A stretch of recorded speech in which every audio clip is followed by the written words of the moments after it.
زبور 59 سلامتی کے لیے التجا۔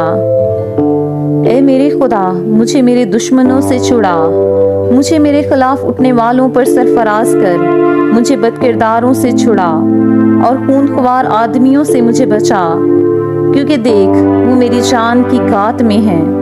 اے خداوند، میری خطا یا میرے گناہ کے بغیر زبردست لوگ میرے خلاف اکٹھے ہوتے ہیں، وہ مجھ بے قصور پر دوڑ دوڑ کر تیار ہوتے ہیں۔ میری کمک کے لیے جاگ اور دیکھ۔ اے خداوند لشکروں کے خدا، اسرائیل کے خدا، سب قوموں کے محاسبہ کے لیے اٹھ۔ کسی دغاباز خطا کار پر رحم نہ کر۔ وہ شام کو لوٹتے اور کتے کی طرح بھونکتے ہیں اور شہر کے گرد پھرتے ہیں۔ دیکھ وہ اپنے منہ سے ڈکارتے ہیں، ان کے لبوں کے اندر تلواریں ہیں، کیونکہ وہ کہتے ہیں کون سنتا ہے۔ پر اے خداوند تو ان پر ہنسے گا، تو تمام قوموں کو ٹھٹھوں میں اڑائے گا۔ اے میری قوت، مجھے تیری ہی آس ہوگی، کیونکہ خدا میرا اونچا برج ہے۔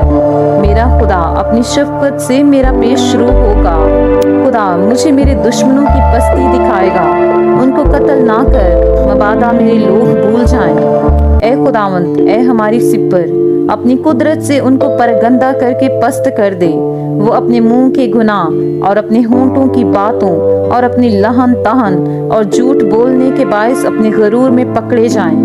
قہر میں ان کو فنا کر دے تاکہ وہ نابود ہو جائیں اور وہ زمین کی انتہا تک جان لیں کہ خدا یعقوب پر حکمران ہے۔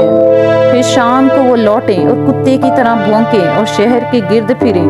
وہ کھانے کی تلاش میں مارے مارے پھریں، اور اگر آسودہ نہ ہوں تو ساری رات ٹھہرے رہیں۔ لیکن میں تیری قدرت کا گیت گاؤں گا، بلکہ صبح کو بلند آواز سے تیری شفقت کا گیت گاؤں گا، کیونکہ تو میرا اونچا برج ہے اور میری مصیبت کے دن میری پناہ گاہ۔ اے میری قوت، میں تیری مدد سرائی کروں گا، کیونکہ خدا میرا شفیق، خدا میرا اونچا برج ہے۔